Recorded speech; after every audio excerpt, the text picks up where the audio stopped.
If your Epic Games Launcher is acting slow, glitchy, or just not loading properly, clearing the cache can often fix the problem in just a few minutes. In this video, I'll show you exactly how to clear the Epic Games Launcher cache on Windows 10 using a quick and safe method.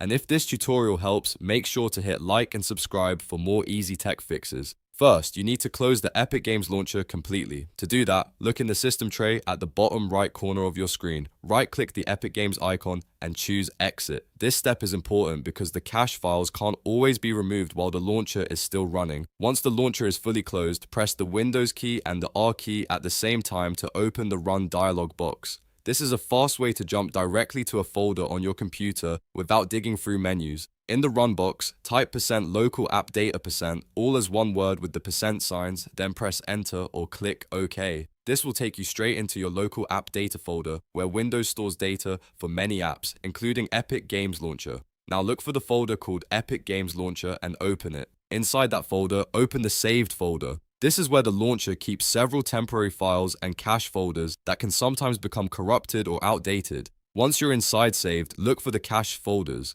The most common ones are named Webcache, Webcache_44147, or Webcache_4430. Depending on your version of the launcher, you may see one or more of these folders. Go ahead and delete those cache folders. You can right-click each one and choose Delete, or select them and press the Delete key on your keyboard. Don't worry, this is safe. These folders will be recreated automatically the next time you open the Epic Games Launcher. After deleting the cache, close File Explorer and reopen the Epic Games Launcher. The first launch may take a little longer while it rebuilds fresh files, but that's completely normal.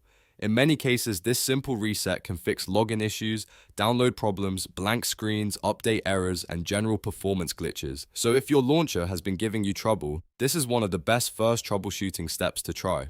If this video saved you time, please give it a like, subscribe for more Windows and gaming tutorials, and let me know in the comments if you want more quick fix guides like this. Thanks for watching, and I'll see you in the next one.